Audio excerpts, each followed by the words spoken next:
मुअज़्ज़ज़ हाज़िरीन जुमा, इस्लामी भाइयों,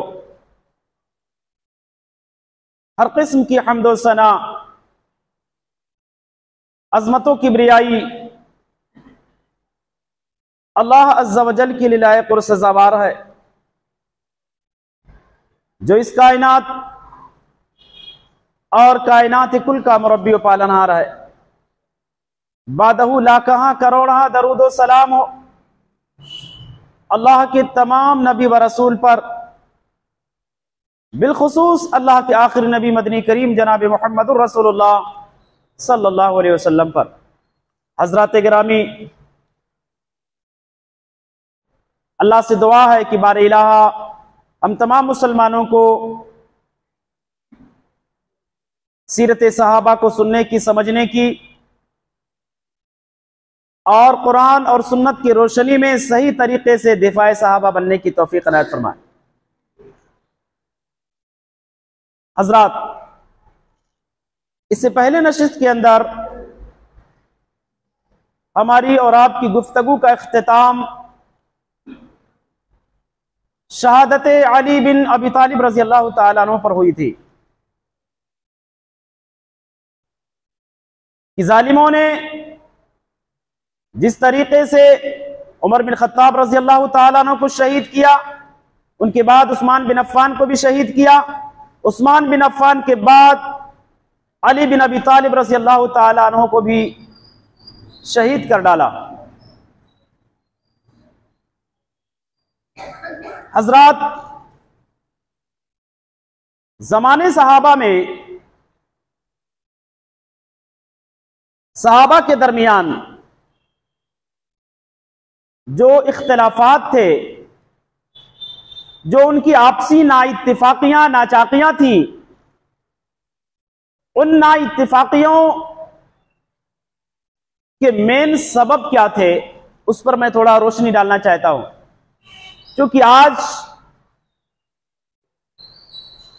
दुनिया इल्म के नाम पर, मसलक और जमात के नाम पर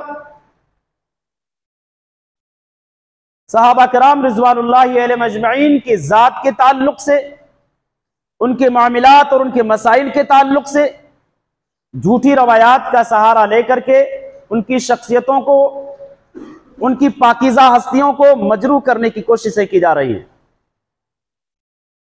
और बिलखुसूस इन्हीं वाक़यात और इन्हीं मामलात और मसाइल को लेकर के सहाबा किराम को बदनाम किया जा रहा है। उनका कोई जाती झगड़ा नहीं था, ओहदे के लिए उनकी कोई लड़ाई नहीं थी, कुर्सी के लिए उनके दरमियान कोई इख्तिलाफ नहीं था, मनसब के लिए उनका आपसी इख्तिलाफ और नाइत्तिफाकी नहीं थी। इख्तिलाफात के मेन असबाब में से सबसे मेन और अहम सबब कातिलाने उस्मान से बदला लेना, यह सबसे मेन सबब था। क्योंकि अली बिन अबी तालिब रजी अल्लाह तआला अन्हु ने जब ज़मामे खिलाफत को संभाला तो जुबैर बिन अल-अव्वाम, तलहा बिन उबैदुल्लाह, अमीर मुआविया और अम्मा आयशा रजी अल्लाह तआला अन्हुम अजमईन ने उनसे मुतालबा किया कि आप जिन्होंने भी उन्हें मारा है उनसे फौरन बदला लो। और इसी मकसद को लेकर के अम्मा आयशा रजी अल्लाह तआला अन्हा चंद सहाबा को लेकर के मक्का से कूफा की तरफ रवाना हुई कि वहां चल करके हम मुतालबा करेंगे कि उनसे बदला लिया जाए। अम्मा आयशा जो निकली थी सरजमीन मक्का से इंतकाम लेने के गरज से, तो ये इख्तिलाफ का मेन सबब इंतकाम लेना था। और अमीर मुआविया जो सरजमीन शाम से निकले थे, इंतकाम की गरज से नहीं निकले थे। हुआ ये कि जब अली बिन अबी तालिब खलीफतुल मुस्लिमीन बने, खलीफा बनने के बाद चंद एक गवर्नर को अली बिन अबी तालिब ने माजूल कर दिया, और उन गवर्नरों को जिन्होंने उस्मान बिन अफ़्फ़ान ने मुतय्यन किया था, उन्हीं में से खालिद बिन सईद रजी अल्लाह ताला भी हैं, उन्हीं में से अमीर माविया रजी अल्लाह ताला भी हैं। ये ऐसे गवर्नर हैं जिनको उस्मान बिन अफ्फान ने गवर्नर बनाया था अपने जमाने खिलाफत में। अली बिन अबी तालिब का जब जमाना आया तो कुछ मसलहतन हिकमतन उन्होंने चंद एक गवर्नर को उनकी कुर्सी से हटा दिया, ओहदे से माजूल कर दिया। अमीर माविया के पास जब माजूल नामा पहुंचा, अमीर माविया ने कहा यह माजूली किसके तरफ से मैं मानूं? कासिद ने कहा कि अली बिन अबी तालिब ने आपको माजूल कर दिया है बहैसियत खलीफतुल मुस्लिमीन के। अमीर माविया ने कहा कि यह माजूली जो है मुझे मंजूर नहीं है, मैं इस पेपर को रद्द करता हूं, इसकी मैं मुखालिफत करता हूं। जाकर के अली बिन अबी तालिब से कहो कि पहले हजरत अली मेरे चचेरे भाई उस्मान बिन अफ्फान को जो कत्ल किया गया जुल्मन, उनका बदला लें। बाद में हम शाम की पूरी प्रॉपर्टी, पूरी जिम्मेदारी अली बिन अबी तालिब के हवाले कर देंगे। यहां का पूरा इंतजाम, पूरा इंसराम अली बिन अबी तालिब को दे देंगे, लेकिन पहले बदला लिया जाए।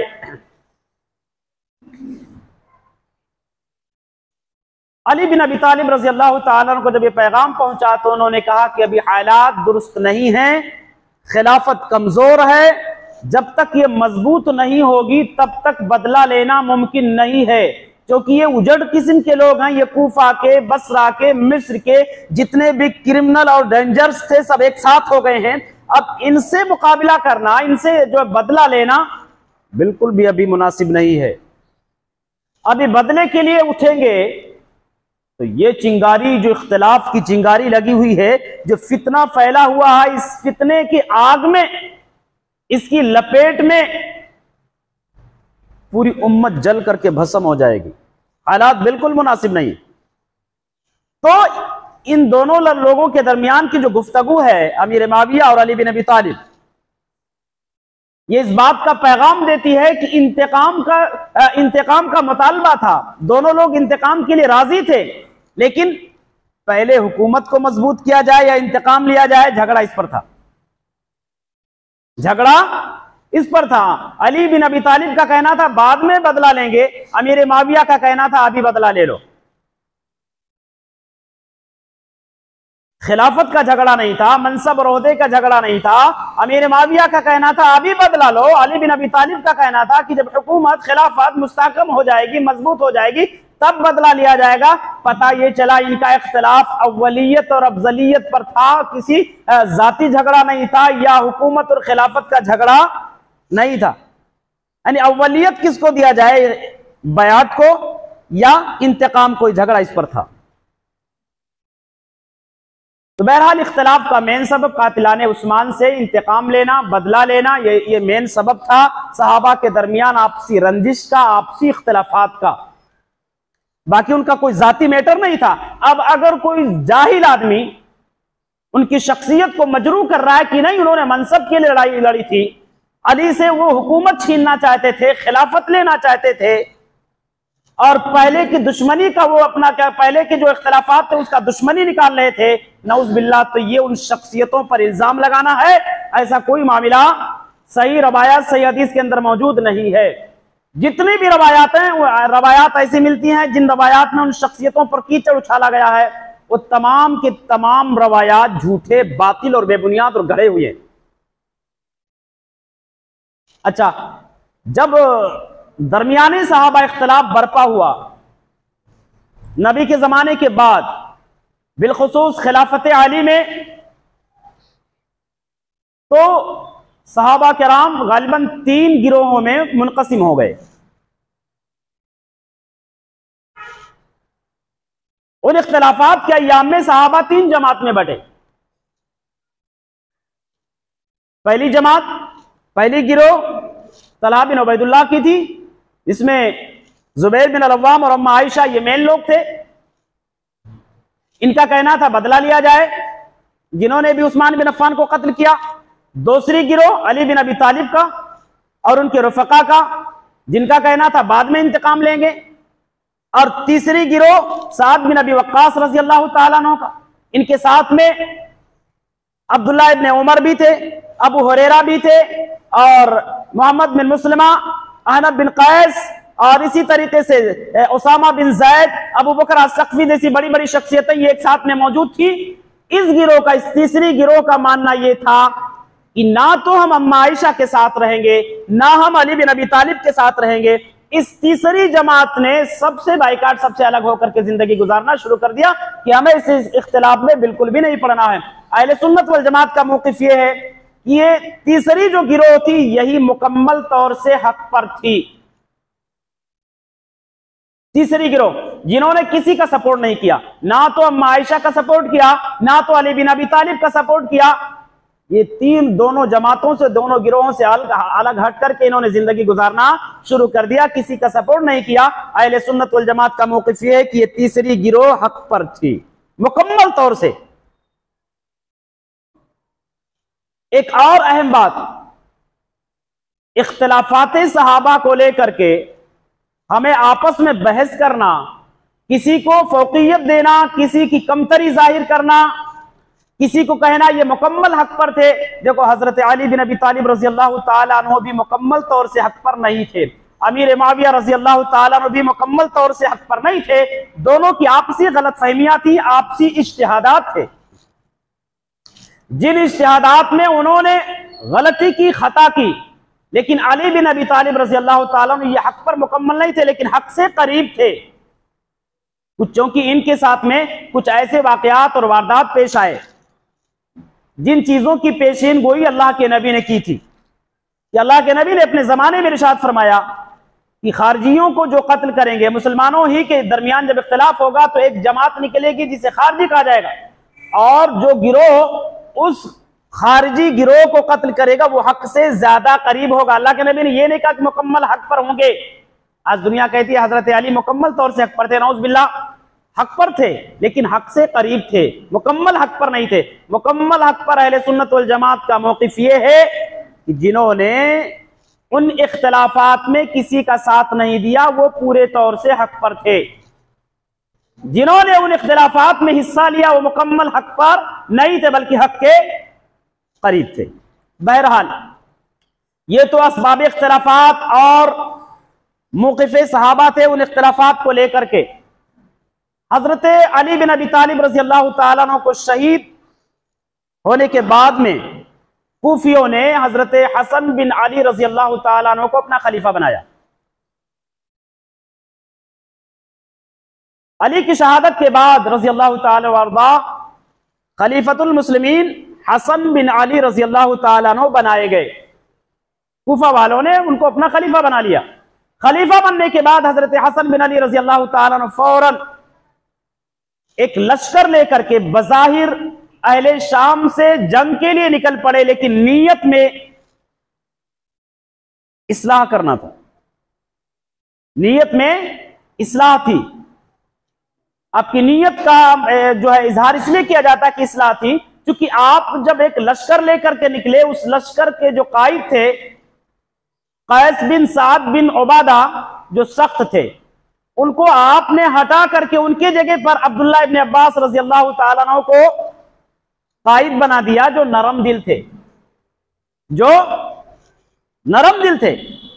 तो आपका ये कायद क़ियादत को तब्दील करना, कमांडरी बदल देना, इस बात की अलामत है कि आप जो है सुलह की नीयत से सरजमीन कूफा से शाम की तरफ रवाना हुए थे। हसन बसरी रहमतुल्लाह बयान करते हैं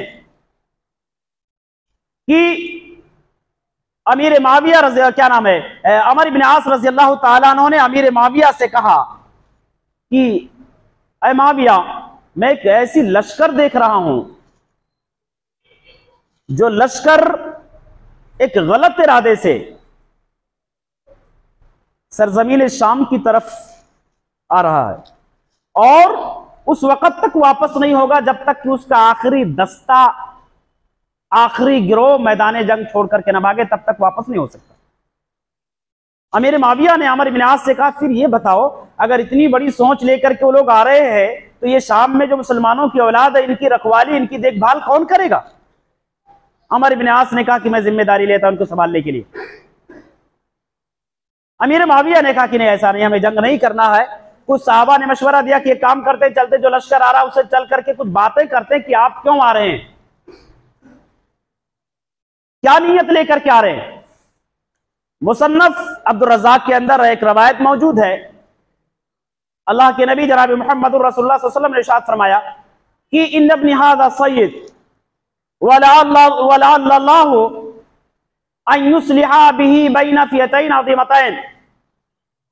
अल्लाह के नबी खुतबा दे रहे थे, हसन बिन अली रजी अल्लाह तआला अन्हु अचानक आ गए। अल्लाह के नबी ने कहा, ये मेरा बेटा जो है ये सरदार है, देखने में सरदार दिख रहा है, और शायद अल्लाह तबारक व तआला इस सरदार के जरिए से मुसलमानों के दो अजीम जमातों के दरमियान मिलाप कराएगा।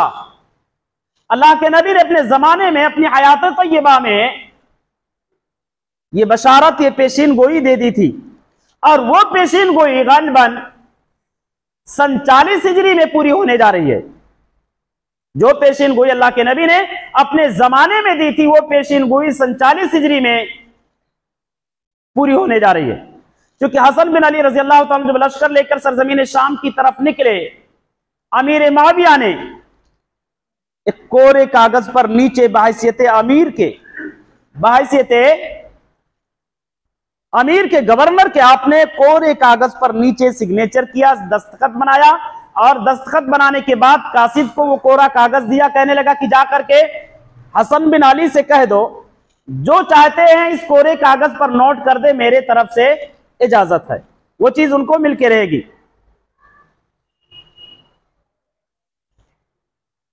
कासिद को रवाना करने के बाद अमीर मुआविया बजाते खुद हजरत हसन बिन अली रजी अल्लाह तआला अन्हु के पास आए, बगैर किसी बहसो मुबाहसे के, बगैर किसी कीलुकाल और लड़ाई और झगड़े के, मुलाकात के फौरन बाद हसन बिन अली रजी अल्लाह तआला अन्हु ने अमीर मुआविया के हक में रजी अल्लाह तआला अर्दा खिलाफत से दस्तबरदार हो गए। इस तरह अमीर मुआविया रजी अल्लाह तआला सन 40 हिजरी में खलीफतुल मुस्लिमीन मुंतखब किए गए। उनको बनाया किसने? अहले शाम वाले तो पहले से अमीर मुआविया को चाह रहे थे, कूफा वालों की तरफ से हसन बिन अली रजी अल्लाह तआला ने चुन लिया, क्योंकि जो हसन बिन अली राजी थे, जिस पर राजी थे कूफा वाले, कूफी उनसे राजी थे। तो सन 40 हिजरी में अमीर मुआविया रजी अल्लाह तआला अन्हु मुसलमानों के अमीर बनाए गए, मुसलमानों के खलीफा बनाए गए। 40 हिजरी से लेकर के सन 60 हिजरी तक ये अमीर मुआविया खलीफतुल मुस्लिमीन रहे, और अल्हम्दुलिल्लाह बड़ा पुरसुकून, बड़ा सुहाना दौर था। इस्लामी दायरा, फुतहात इस्लामिया दिन ब दिन बढ़ता गया। निहायत ही वसी और इस जमीन पर अमीरुल मोमिनीन अमीर मुआविया रजी अल्लाह तआला ने खिलाफत की है। अलल इख्तिलाफ तकरीबन 60 लाख या 64 लाख मुरब्बा मील पर, वल्लाहु आलम बिस्सवाब। अमीर मुआविया के जमाने खिलाफत में इस्लामी हुकूमत 60 या 64 लाख मुरब्बा मील पर थी।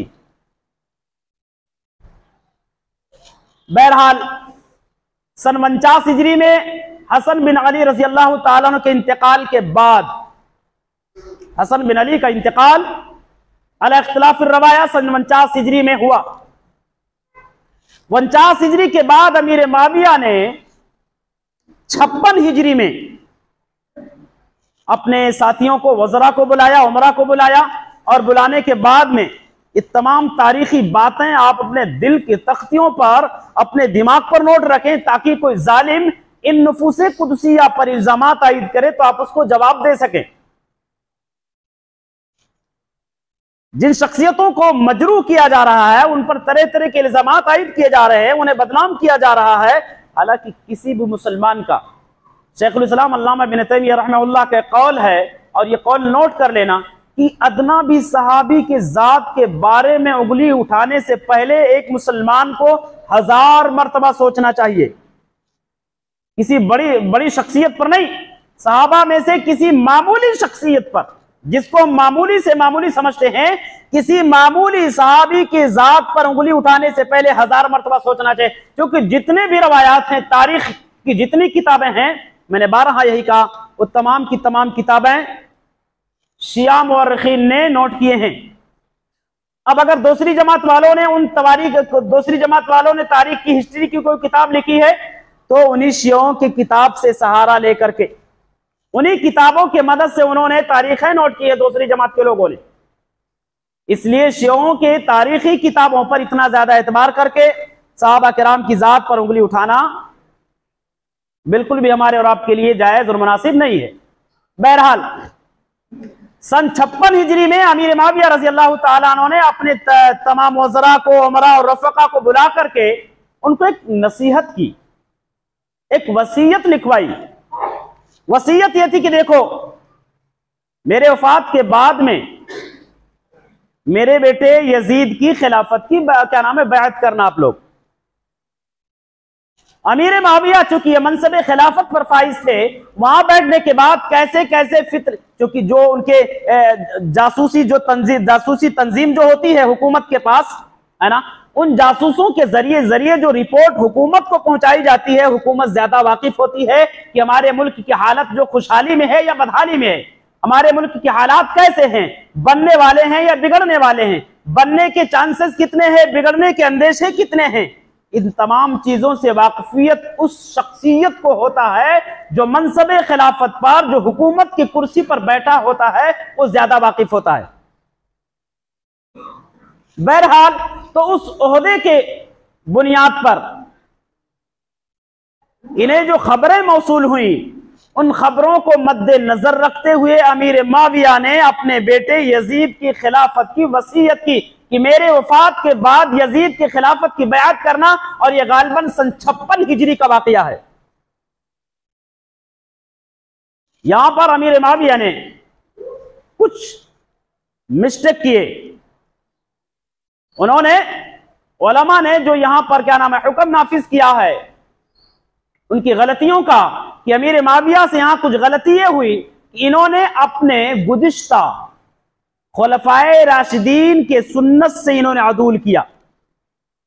खिलाफत के इंतखाबी मामले में जो तरीका खुलफाए राशिदीन ने इख्तियार किया था, उस तरीके को इन्होंने छोड़ दिया। यहां पर इनसे यह गलती हुई। अल्लाह के नबी जनाब मोहम्मद रसूलुल्लाह सल्लल्लाहु अलैहि वसल्लम ने अपनी हयात तय्यबा में हजरत अबू बकर सिद्दीक का नाम नहीं लिया था कि मेरे बाद खलीफा अबू बकर होंगे, बल्कि इशारा किया था। तो उस जमाने में जो बड़े बड़े लोग मौजूद थे, उनका कहना यह था कि या तो नबी का तरीका इख्तियार करना चाहिए था कि आप इशारा कर देते, बज़ाहिर नाम ना लेते। तो इन्होंने इस तरीके की भी खिलाफ वर्जी की। दूसरा, अबू बकर का जब जमाना आया तो अबू बकर सिद्दीक रजी अल्लाह ताला अन्हु ने उमर बिन खत्ताब रजी अल्लाह ताला अन्हु को चुन लिया, उनका नाम जो है मुतय्यन कर दिया। और ये उमर बिन खत्ताब हजरत अबू बकर के खानदान से नहीं थे, यानी दूसरे खानदान से खलीफा बनाया। तो इनको या तो ये करना चाहिए था कि अपने खानदान को छोड़कर दूसरे खानदान से खलीफा बनाते, इन्होंने अबू बकर का भी तरीका छोड़ दिया। तीसरा तरीका कि उमर बिन खत्ताब रजी अल्लाह ताला ने अपने आखिरी अय्याम में 6 लोगों की कमेटी तश्कील दी, ये 6 लोग जिसको चाहेंगे खलीफा बनाएंगे। तो अमीर माविया ने उमर बिन खत्ताब के तरीके को भी छोड़ दिया, उसको भी नहीं माने। इसी तरीके से जब उस्मान बिन अफ़्फ़ान का जमाना है, उस्मान बिन अफ़्फ़ान ने किसी को मुतय्यन नहीं किया, इन्होंने उनका भी तरीका नहीं माना। यानी इन खुलफाए राशिदीन में से किसी के तरीके को अपनाने के लिए जो मुसलमान उस वक्त इनसे मुतालबा कर रहे थे, लेकिन अमीर माविया किसी भी बात को मानने के लिए तैयार नहीं थे। उलमा अहले सुन्नत ने यह बयान किया है कि अमीर माविया जो बज़िद थे, शायद इसलिए कि अगर यजीद की जगह पर कोई और खलीफा बन जाएगा तो फितना शोलों की तरह से भड़क उठेगा, और शोलों में उन शोलों के चपेट में आने वाले तमाम मुसलमान तबाह और बर्बाद हो जाएंगे। लिहाजा उम्मत को तबाही और बर्बादी से बचाने के लिए अमीरुल मोमिनीन अमीर माविया रजी अल्लाह ताला अन्हु ने किसी और को खलीफा नहीं बनाया, बल्कि अपने बेटे यजीद का नाम लेकर के बिल्कुल ऐलान कर दिया कि मेरे बाद यजीद की खिलाफत की बैअत करनी है। तो यहां पर एक इख्तिलाफी मसला है, ये इख्तिलाफी मसला है। इन इख्तिलाफी मसाइल को लेकर के हमें आपस में बहस और मुबाहिसा नहीं करनी चाहिए। रहा मसला यजीद बिन माविया का खलीफा बनना, तो लोग यजीद बिन मुआविया को न जाने कितने गंदे गंदे गालियां देते हैं, अस्तगफिरुल्लाह सुम्मा अस्तगफिरुल्लाह, जबकि इस्लामी उसूल और कायदे के खिलाफ है कि किसी भी मरने वाले शख्स को गाली दिया जाए। मैंने हमेशा गाहे बेगाहे आपको वो हदीसें पेश की हैं, बताई हैं। अल्लाह के नबी ने इरशाद फरमाया कि ला तसुब्बुल अमवात, मरे हुए लोगों को गाली ना दो। और ये उस मौके से अल्लाह के नबी ने कहा था जब अबू जहल को लोग उसके मरने के बाद सहाबा किराम बुरा भला कह रहे थे, तो अल्लाह के नबी ने कहा कि नहीं, आप उसको बुरा भला मत कहो, उसने जितनी भी गलतियां की हैं अब वो अपने अंजाम को पहुंच चुका है, उसकी गलतियों की सजा अल्लाह देगा। हमें और आपको इख्तियार नहीं कि मरने वाले लोगों को हम गाली दें, उनके मौत के बाद गाली देना जायज नहीं है, मुनासिब नहीं है, इस्लाम के खिलाफ है। ये किसने कहा? नबी ने कहा। और आज उन्हीं को मानने वाले, जिस नबी ने यह कहा कि गैर को भी गाली नहीं दे सकते, अबू जहल जैसी दुश्मन इस्लाम जैसी शख्सियत को अगर गाली देने से नबी ने मना फरमाया, तो यजीद जैसी शख्सियत को गाली कहां दिया जा सकता? वो गलती पर थे या सही पर थे, ये इख्तिलाफी मसला है। हमें उन मसलों को लेकर के बहसो मुबाहसे से एहतियात करना चाहिए, इज्तनाब करना चाहिए, उनके मामले को उनके हवाले कर देना चाहिए। यजीद बिन मुआविया के बारे में हमें वही करना चाहिए जो शेखुल इस्लाम अल्लामा इब्न तैमिय्या रहमहुल्लाह ने बयान किया कि ना तो यजीद बिन मुआविया से मोहब्बत का इजहार करेंगे और ना तो दुश्मनी का इजहार करेंगे।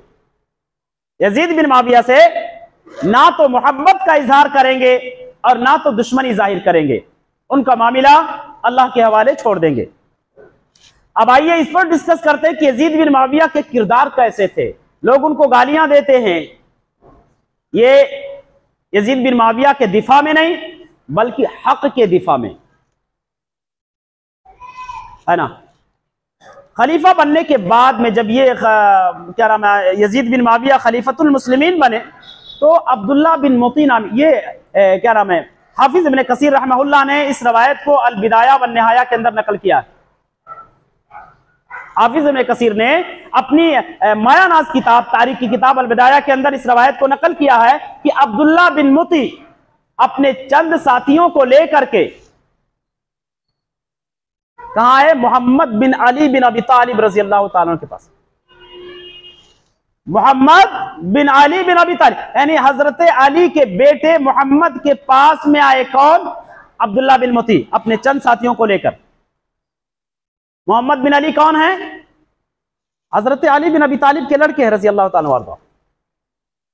इनके पास आए, कहने लगा कि अय मोहम्मद, तुमने भी बैत कर ली यजीद की? मोहम्मद बिन अली, हजरत अली के बेटे ने कहा मैंने भी यजीद की बैत की है। कहा नहीं, वो बैत उसका मुस्तरद कर दो, आप उसकी बैत को तोड़ दो, रद्द कर दो, इनकार कर दो। कहा क्यों?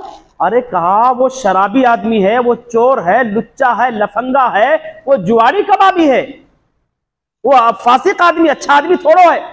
एक शराबी की तुमने बैत कर ली। अब्दुल्ला बिन मुती कहने लगा कि यजीद बिन मुआविया शराबी है, वो लुच्चा लफंगा है, उस चोर आदमी की बैत को रद्द कर दो।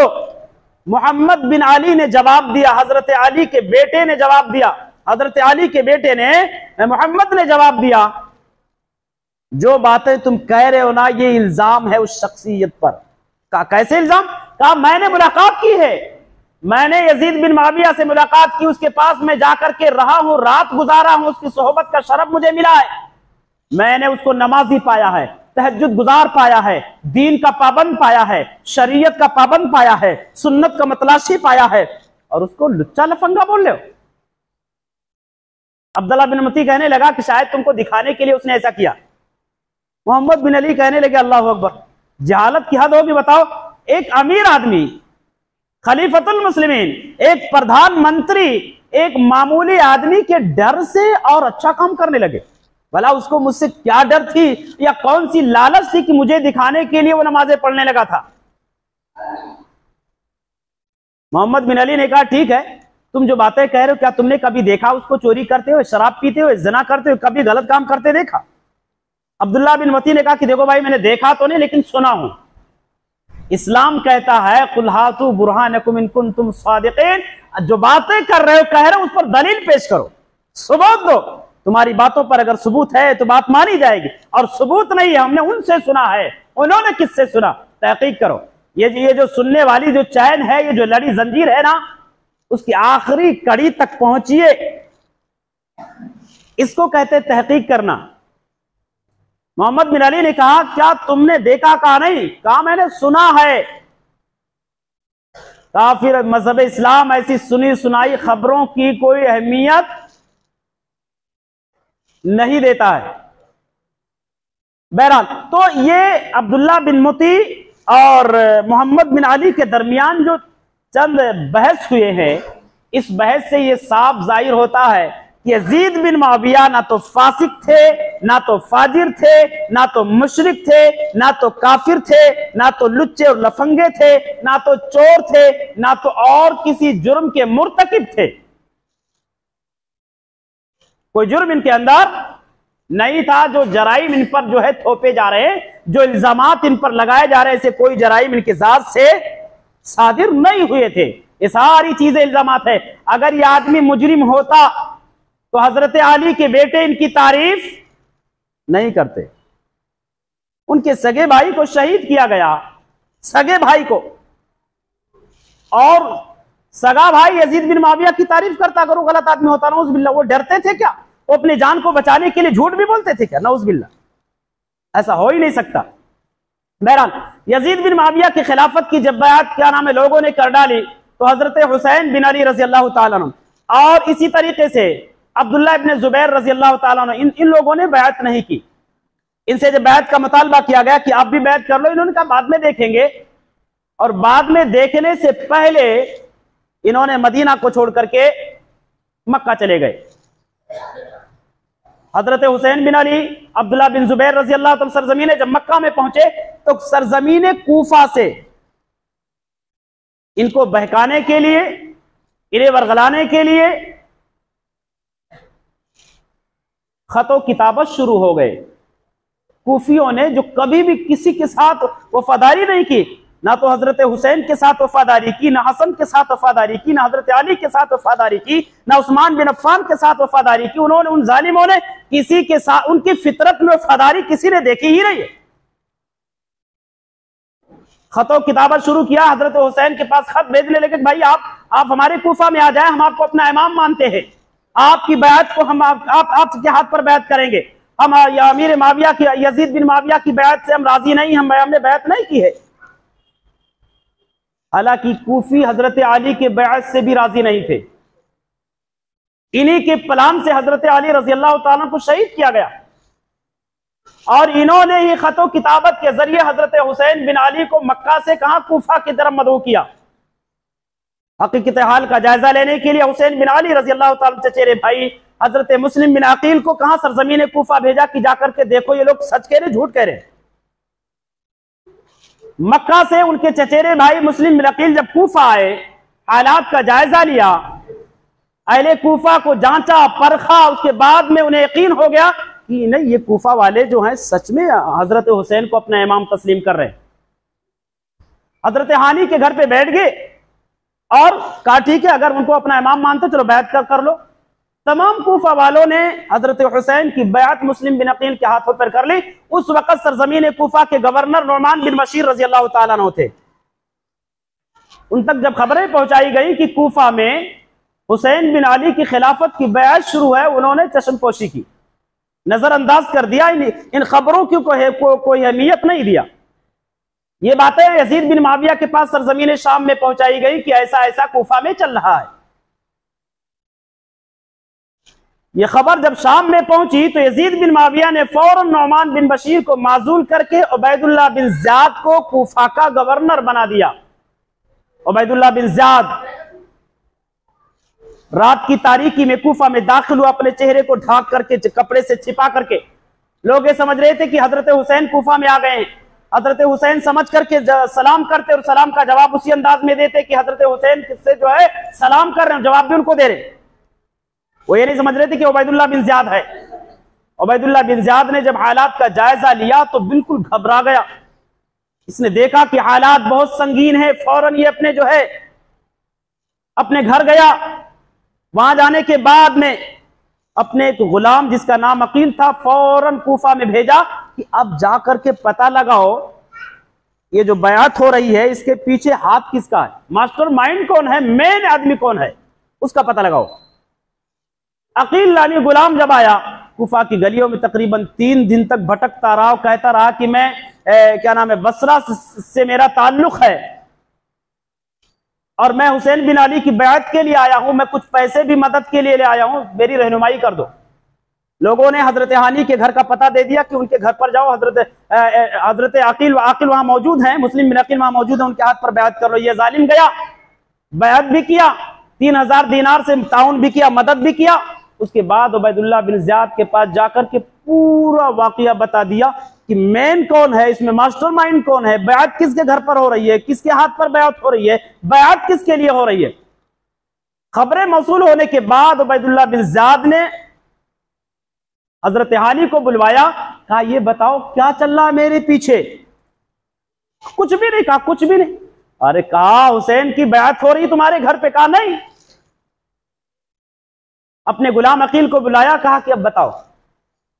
हजरत हानी ने जब अकील गुलाम को देखा, उनके पांव के नीचे से जमीन खिसक गई कि अरे बाप रे, ये तो मेरे घर पर खाया भी है, रहा भी है, 3000 से मदद भी किया है, बैत भी किया है, और ये तो इसका एक छलावा था, बहकावा था, ये तो उबैदुल्लाह बिन ज़ियाद का कोई जासूस था।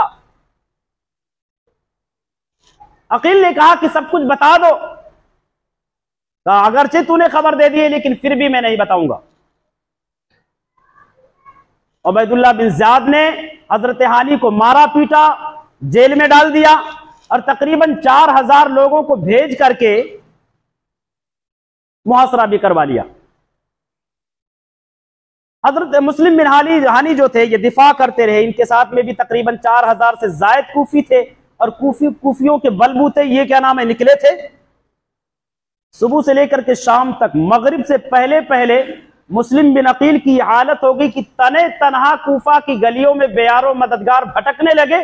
कोई भी पुरसाने हाल नहीं था, ये भी पूछने वाला नहीं था कि ये है कौन, आप क्यों भटक रहे। ये हालत कूफा वालों ने मुस्लिम बिन अकील की कर दी थी। बहरहाल इंशाअल्लाह अज़ीम ये तारीखी बातें आने वाले नशिस्त में रखेंगे।